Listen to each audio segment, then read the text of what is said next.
ഇത്തവണത്തെ ലോക്സഭാ തെരഞ്ഞെടുപ്പിൽ കേരളത്തിലെ തെരഞ്ഞെടുപ്പുകളിൽ പരമ്പരാഗതമായി കണ്ടുവരുന്ന LDF-UDF പോരാട്ടം എന്നതിലുപരി ഇത്തവണ മിക്കവാറുമുള്ള എല്ലാ ലോക്സഭാ മണ്ഡലങ്ങളിലും ത്രികോണ പോരാട്ടമായിരുന്നു കണ്ടത്.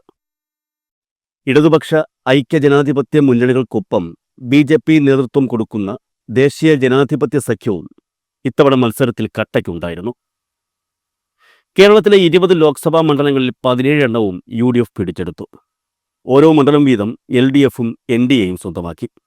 സ്വാഭാവികമായും 18 മണ്ഡലങ്ങൾ നേടിയ UDF ഈ തെരഞ്ഞെടുപ്പിൽ മുന്നേറി എന്ന് നമ്മൾ കരുതും. എന്നാലല്ല. ഒരർത്ഥത്തിൽ UDF കഴിഞ്ഞ തവണത്തെ നേട്ടം ഉണ്ടാക്കിയില്ല എന്നുള്ളതാണ് വാസ്തവം. കഴിഞ്ഞ തവണ 19 സീറ്റുകൾ സ്വന്തമാക്കിയ UDF ഇത്തവണ ഒന്ന് കുറച്ച് 18 എണ്ണമേ പിടിച്ചെടുത്തുള്ളൂ. കഴിഞ്ഞ തവണത്തെക്കാൾ ഒരു സീറ്റ് കുറവ്. എന്നാൽ BJP നയിക്കുന്ന NDA മുന്നണിയോ ചരിത്രത്തിൽ ആദ്യമായി ലോക്സഭാ തെരഞ്ഞെടുപ്പിൽ അവർ കേരളത്തിൽ അക്കൗണ്ട് തുറന്നു എന്ന് മാത്രമല്ല, കഴിഞ്ഞ വർഷം ഉണ്ടായിരുന്ന വോട്ട് വിഹിതം കുത്തനെ വർദ്ധിപ്പിക്കുകയും ചെയ്തു. എന്തുകൊണ്ട് LDF തകർന്നു? BJP മുന്നേറി എന്നുള്ളതാണ് സാധാരണ ചോദ്യം. എന്നാൽ കേരളത്തിൽ മാത്രമല്ലേ BJPക്ക് ആഘോഷിക്കാനുള്ള വക ലഭിച്ചുള്ളൂ. കേന്ദ്രത്തിൽ ഒറ്റയ്ക്ക് ഭൂരിപക്ഷം ലഭിച്ച് രാജ്യം ഭരിച്ചുകൊണ്ടിരുന്ന BJP ഇന്ന് സഖ്യകക്ഷികളുടെ പിന്തുണയിൽ രാജ്യം ഭരിക്കാൻ തുടങ്ങിയിരിക്കുന്നു. കേരളത്തിൽ ക്രൈസ്തവ വോട്ടുകൾ വ്യാപകമായി BJPക്ക് ലഭിച്ചു എന്നും അതുകൊണ്ടാണ് ഇവിടെ BJP വിജയിച്ചതെന്നുമാണ് ലോക്സഭാ തെരഞ്ഞെടുപ്പിന് ശേഷം ഉയരുന്ന വാദം.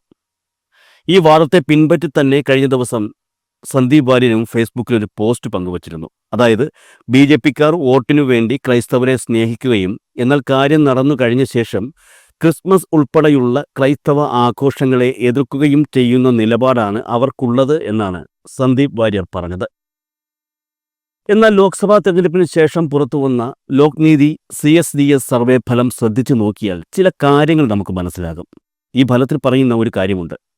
കേരളത്തിൽ ക്രൈസ്തവ വോട്ടുകളിൽ ഭൂരിപക്ഷവും BJPക്ക് ലഭിച്ചിട്ടില്ല എന്നുള്ളതാണ് അത്. 2024 ലോക്സഭാ തെരഞ്ഞെടുപ്പിന്റെ ഫലപ്രഖ്യാപനവുമായി ബന്ധപ്പെട്ട വസ്തുതകളെക്കുറിച്ചുള്ള ലോക്നീതി CSDS സർവേ ഫലമാണ് അന്ന് പുറത്തു വന്നത്. കേരളത്തിൽ ലോക്സഭാ തെരഞ്ഞെടുപ്പിൽ പ്രതിഫലിച്ചത് ശക്തമായ ഭരണവിരുദ്ധ വികാരമാണെന്ന് ലോക്നീതി CSDS സർവേ ഫലം അന്ന് വ്യക്തമാക്കിയിരുന്നു. കേന്ദ്ര സംസ്ഥാന സർക്കാരുകൾക്കെതിരെ ഭരണവിരുദ്ധ വികാരമുണ്ടായിരുന്നു എന്നും അതുകൊണ്ടാണ് കോൺഗ്രസിന് 2019 വിജയം ആവർത്തിക്കാൻ സാധിച്ചതെന്നുമാണ് CSDS പറയുന്നത്. ഇത്തവണ 18 സീറ്റുകളാണ് UDFന് കേരളത്തിൽ ലഭിച്ചത്. 2019 20-ൽ 19 സീറ്റുകളിലും UDF വിജയിച്ചിരുന്നു. എന്നാൽ ഈ സർവേ ഫലത്തിനുള്ളിൽ ശ്രദ്ധേയമായ ഒരു സംഗതിയുണ്ട്.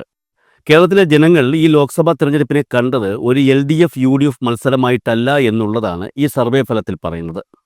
UDF-NDA മത്സരമായിട്ടാണ് ജനങ്ങൾ ഈ തെരഞ്ഞെടുപ്പിനെ കണ്ടത്. ഈ പോയിന്റിലാണ് LDFന്റെ വോട്ടുകൾ മറിഞ്ഞതും ഇടതു പാർട്ടികൾ തെരഞ്ഞെടുപ്പിൽ തകർച്ചയിലേക്ക് കൂപ്പുകുത്തിയതും.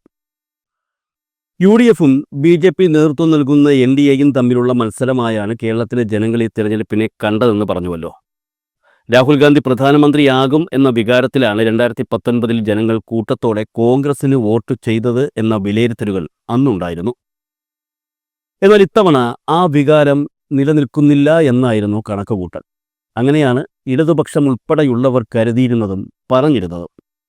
എന്നാൽ കേരളത്തിലെ 35% ജനങ്ങളും രാഹുൽ ഗാന്ധി പ്രധാനമന്ത്രിയാകണമെന്ന് ആഗ്രഹിക്കുന്നവരാണ് എന്നാണ് സർവേയിൽ വ്യക്തമാക്കിയത്. മോദി പ്രധാനമന്ത്രി സ്ഥാനത്ത് തുടരണം എന്നാഗ്രഹിച്ചവരും കുറവല്ല. കേരളത്തിലെ 23% പേർ മോദി വീണ്ടും പ്രധാനമന്ത്രി സ്ഥാനത്തേക്ക് വരണം എന്ന് ആഗ്രഹിക്കുന്നവരാണ് എന്നാണ് ഈ ഫലം ചൂണ്ടിക്കാട്ടിയത്. ഈ സർവേ ഫലത്തിലൂടെ പുറത്തുവരുന്ന ചില ജാതി ചിന്തകൾ കൂടിയുണ്ട്. കേരളത്തിലെ വോട്ടിംഗ് രീതികളിലും ജാതി സമവാക്യങ്ങളിലും വന്ന നേരിയ വ്യത്യാസത്തിലാണ് BJPയുടെ വോട്ട് വിഹിതം വർദ്ധിച്ചതെന്നും ലോക്നീതി CSDS സർവേ ഫലം വ്യക്തമാക്കിയിരുന്നു. നായർ വോട്ടുകളിൽ 45% ഇത്തവണ BJPക്ക് പോൾ ചെയ്യപ്പെട്ടു എന്നാണ് കണക്കാക്കുന്നത്. പരമ്പരാഗതമായി ഇടതുപക്ഷത്തോടൊപ്പം നിൽക്കുന്നവയാണ് ഈഴവ വോട്ടുകൾ. ഈ വോട്ടിലാണ് ഇടതുപക്ഷത്തിന്റെ പ്രതീക്ഷയും. എന്നാൽ ഇത്തവണത്തെ ലോക്സഭാ തെരഞ്ഞെടുപ്പിൽ ഈ ഈഴവ സമുദായ വോട്ടുകൾ ലഭിച്ചത് BJPക്കാണ്. ഈ സംഗതിയാണ് ഈ സർവേ ഫലത്തിലെ ഏറ്റവും പ്രധാനപ്പെട്ട വസ്തുത.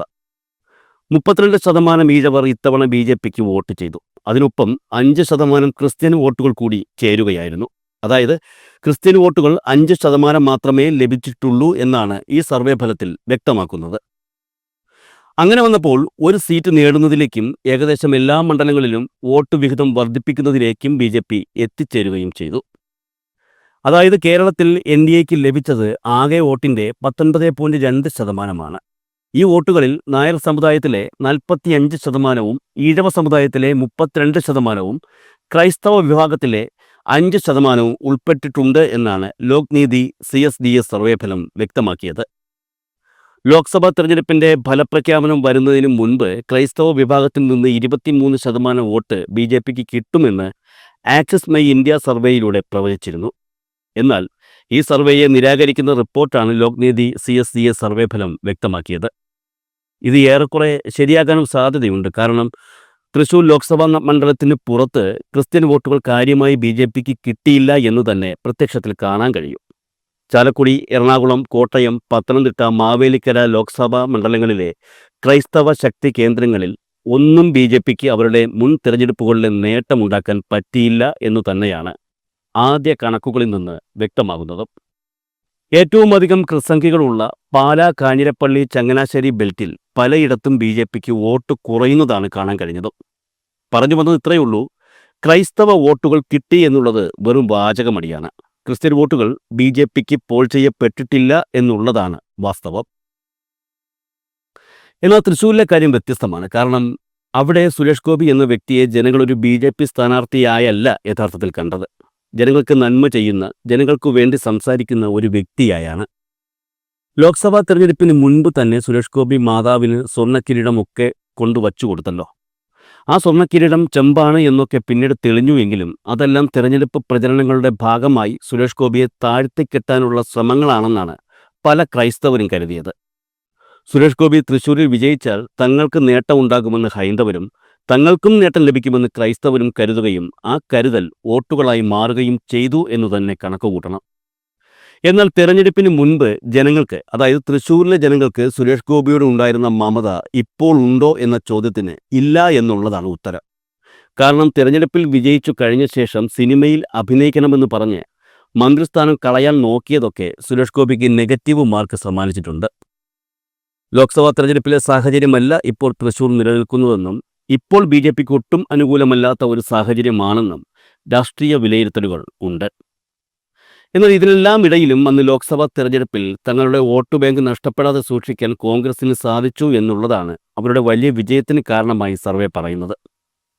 2019 47.3% വോട്ടുകൾ ഉണ്ടായിരുന്ന UDFന് ഇത്തവണ അത് 44.7% വർദ്ധിക്കുകയായിരുന്നു. എന്നാൽ LDFന്റെ വോട്ട് വിഹിതം 34.2% നിന്ന് 33.79% കുറഞ്ഞു. BJP 14.8% നിന്ന് 19.2% വോട്ട് വിഹിതം ഉയർത്തുകയും ചെയ്തു. ഇതിനിടയിൽ സർവേയിൽ മറ്റൊരു പ്രധാനപ്പെട്ട കാര്യം കൂടി പറയുന്നുണ്ട്. കേരളത്തിലെ 70% ആളുകളും കേന്ദ്രത്തിൽ BJPക്ക് ഇനിയൊരു അവസരം നൽകരുത് എന്ന് വിശ്വസിക്കുന്നവരാണെന്നാണ് സർവേ അന്ന് പറഞ്ഞത്. അതുകൊണ്ട് തന്നെ ഇക്കാര്യത്തിൽ നിന്ന് മനസ്സിലാക്കാൻ സാധിക്കുന്നത് വ്യക്തിപരമായ വോട്ടുകൾ സുരേഷ് ഗോപിക്ക് നേടാനായതിനൊപ്പം ജാതീയമായ വേർതിരിവ് മുതലെടുക്കാൻ BJPക്ക് സാധിച്ചു എന്നുള്ളത് തന്നെയാണ്. എന്നാൽ BJPയെ സഹായിച്ച കൂട്ടത്തിൽ ക്രിസ്ത്യാനികൾ ഇല്ല എന്നുള്ളതും കൂടി കൂട്ടി വായിക്കണം. കേരളത്തിലെ BJPയെ ഏതു വിധേനയും സഹായിക്കുമെന്നും ഇനി സംസ്ഥാനത്ത് BJPയുടെ കാലമാണ് വരുന്നതെന്നും പറഞ്ഞു നടക്കുന്നത് കാസയാണ്. വർഗീയ പരാമർശങ്ങൾ അടങ്ങുന്ന നിരവധി പ്രസ്താവനകൾ സമൂഹ മാധ്യമങ്ങൾ വഴി കാസ നടത്തിയിട്ടുമുണ്ട്. പക്ഷേ ഈ സർവേ ഫലത്തിൽ നിന്നും വ്യക്തമാകുന്ന ഒരു കാര്യമുണ്ട്. കാസയല്ല യഥാർത്ഥ ക്രിസ്ത്യാനിറ്റി.